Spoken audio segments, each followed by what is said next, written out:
Monday morning இன்றைக்கி lunch and பிரேக்ஃபாஸ்ட்க்கு sambar தான் ready பண்ணியிருந்தேன். சாம்பார் வச்சாலே போதும், மார்னிங் பிரேக்ஃபாஸ்ட் லஞ்ச் அதுவே கரெக்டாக இருக்கும். மார்னிங் பிரேக்ஃபாஸ்ட்க்கு பொங்கல் ரெடி பண்ணியிருந்தேன். 1 கப் பாசிப்பருப்பு 1 கப் பச்சரிசி சேர்த்து நல்லா மிக்ஸ் பண்ணி எடுத்துகிட்டு 3.25 டம்ளர் தண்ணி சேர்த்து 4 இல்லை 5 விசிலுக்கு ப்ரெஷர் குக் பண்ணால் பொங்கல் ரெடி ஆயிரும்.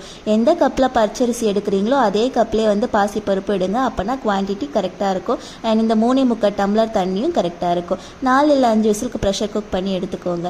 அண்ட் அப்படியே சைட் பை சைட் ஸ்நாக்ஸ் அதுக்கப்புறம் சாம்பார் செய்கிறதுக்காக எல்லாமே ரெடி பண்ண வச்சுட்டேன். எல்லாமே வெந்துட்டு இருக்கும்போது ஃபஸ்ட்டு பொங்கல் தான் விசில் வந்தது. சரி பொங்கல் ஃபஸ்ட்டு தாளித்து கொட்டிடலான்னு சொல்லிட்டு பொங்கலுக்கு நல்லா தாளிசம் கொடுத்து கொட்டினா நம்ம சூப்பரான பொங்கல் ரெடி ஆயிடுச்சு.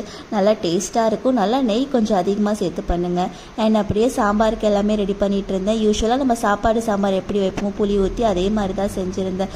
அதுக்கு சைட் டிஷ்க்கு உருளைக்கிழங்கு பொரியலும் சேர்த்து செஞ்சுருந்தேன். இந்த சாம்பார் வச்சாலே போதும், மார்னிங் பிரேக்ஃபாஸ்ட் அண்ட் லஞ்ச் அப்படியே சூப்பராக ரெடி ஆயிரும்.